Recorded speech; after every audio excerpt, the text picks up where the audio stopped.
Welcome back to the channel. This is Roberto Full Curl Precision again. Uh, I just decided to do a little visual demonstration. I took two of my casings and I ground away an access point so you can see it visually how far down it seats in factory land settings in comparison to mine. Um, and so while most magazines do allow a little bit past 3.34, um, I like to go right at what is recommended. So 3.34 is the very max length of the standard 270, 30-06, 280 Remington, even the 280 Ackley, and 25-06. That's pretty common, and there are a lot of actions that feed that. And mine, though, I am going to go a little bit past that because my action allows that, but I'm also building for actions that do allow that. The challenge with this particular case, because of its length and where I'm trying to seat everything, is if I were to stay inside the 3.34, it would make it very difficult to get a good velocity with your slightly heavier bullets, that of like 170s, 175s. And that has to do with their length. Now, the 170 grain Berger doesn't have as much barrel contact as the 175 Sierra, but that doesn't necessarily change the fact of its weight. So, I did this for illustration purposes, and once I turn the camera around, and I'll show you, I did side by side. I did two, just where the cases are fine, and then I didn't cut them away, and you can kind of see them next to each other. As a matter of fact, I'll rearrange them real quick. Yeah, let me do that. And then you'll see the ones that are definitely cut away, and you'll see why that little bit of a difference of how I have it seated makes a difference in terms of your volume capacity. So let me turn this around. Okay, so here we go. So on your left, right here, this is a 3.34, and that's at the 3.495. So my lens allows this to go to 3.495, so right at 3.5. And it doesn't seem like it's all that much, but when you come over here, where it comes down in, you can see that the 3.495 it still comes down, and I'm going to rotate this way, so you can see the neck where it shoulders down, and then when I rotate that around, it's still like in the shoulder. Now mine's going to have a slightly sharper shoulder than this, so it's still going to come into the powder reservoir, but not all that much. That's not that big of a deal. This is where it gets kind of crazy, because look at that. At the 3.34, it's already protruding down past the shoulder. So where mine will allow that to all be powder, this is pushing down into that. So you can't really get a good volume fill because the bullet itself interferes tremendously with that happening. And that's just a 3D printed case off of one of my designs. We just do it for fun. Anyway, yeah, so that's why I'm seating them out further. And you're going to see the same thing when it comes to the Bergers. The Bergers are good in my Lansing, the Bergers come down just right at the boat tail is right at the neck. When I say that, it's like the very top end of the boat tail meets the very base of the neck, that type of height. So it actually, even the 3.5 with the Berger, it still comes down past the neck. Not by a lot, not enough to really make a difference, but if I had it at the 3.34, it would make a difference. It would still come down considerably further. So what I'm trying to do is not only have powder here in this main body, I'm trying to have powder even come up into this shouldering area.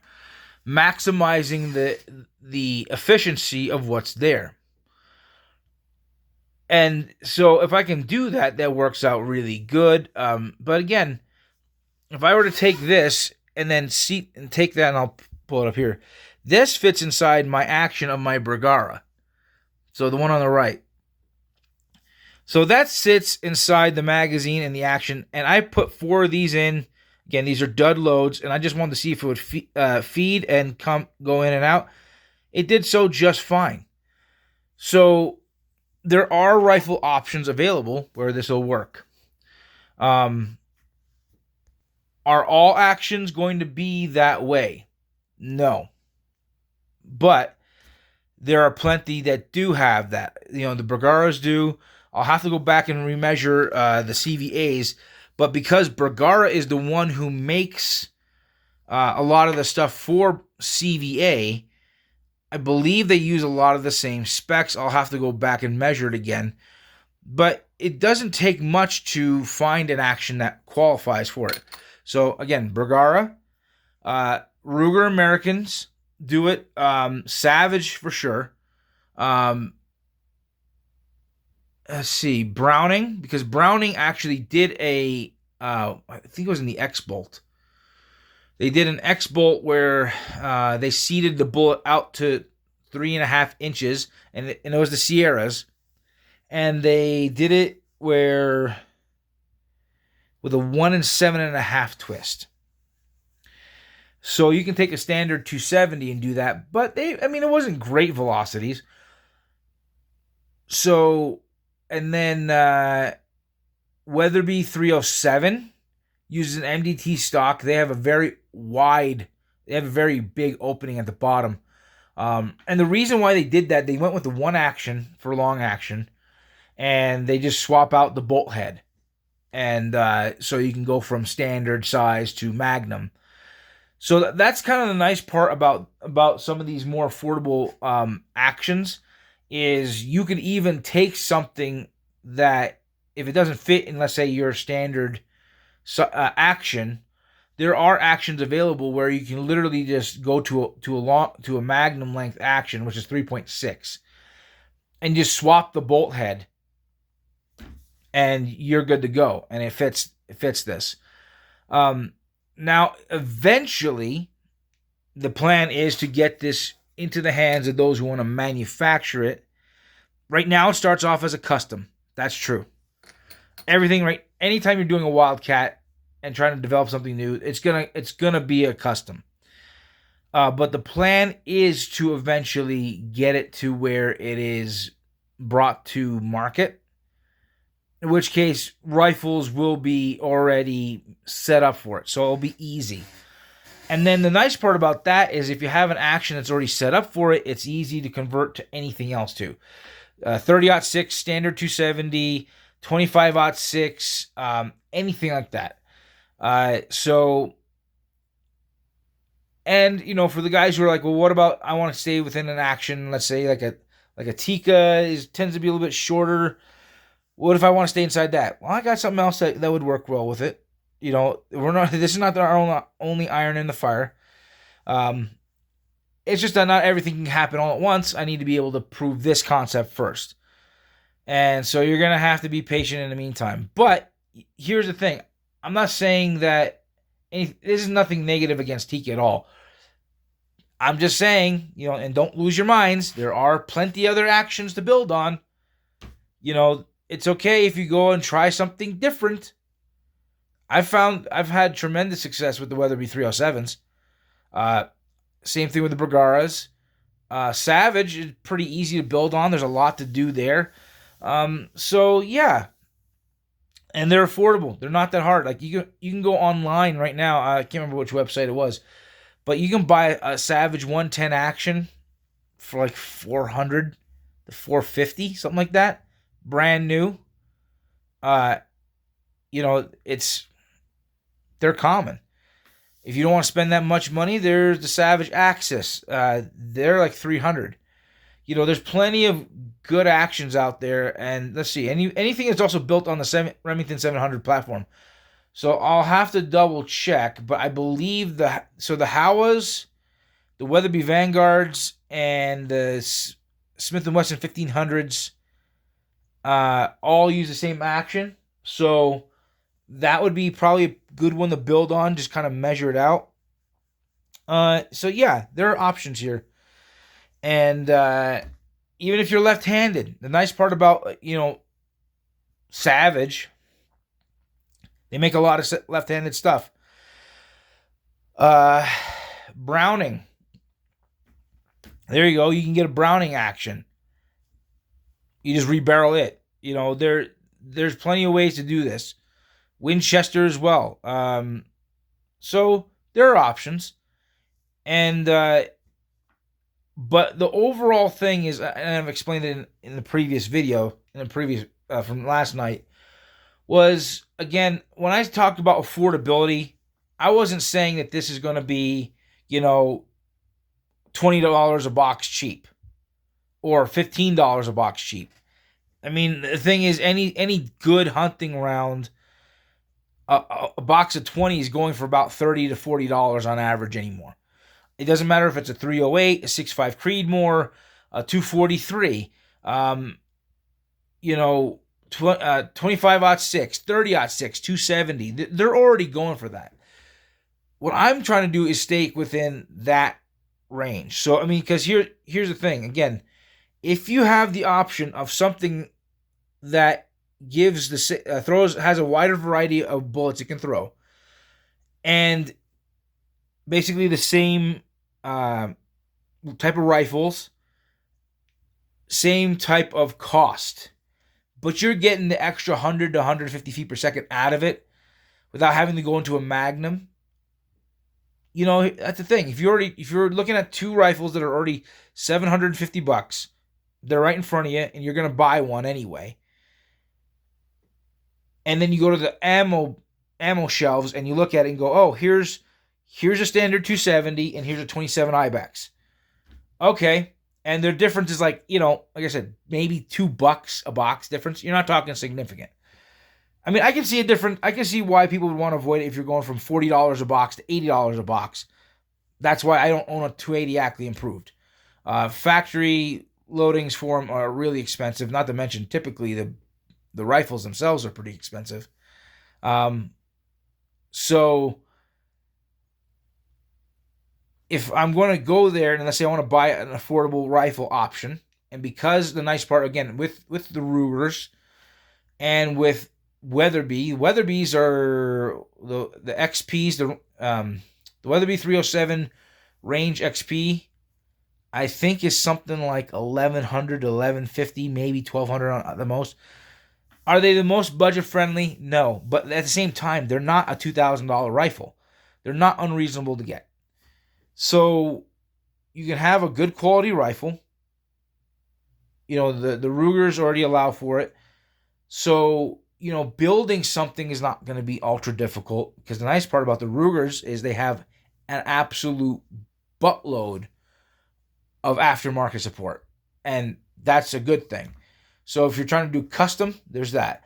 If you're trying to do, just a factory setting, there's ways to do it. Because, again, I went with an MDT stock and magazine, and the Weatherby 307 uses also an MDT stock and magazine. And because the bottom metal already is open enough, it's literally a plug-and-play system. You just buy a different stock and a magazine, bolt it in, you're good to go.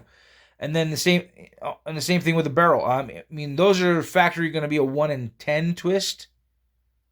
So you could rechamber in that, but you'd have to limit it to the bullets that 1 in 10 twist are going to use, which is fine, because, let me turn this around. Here's seated out. That's a 140 grain Sierra seated out to the same height. If I move that all over.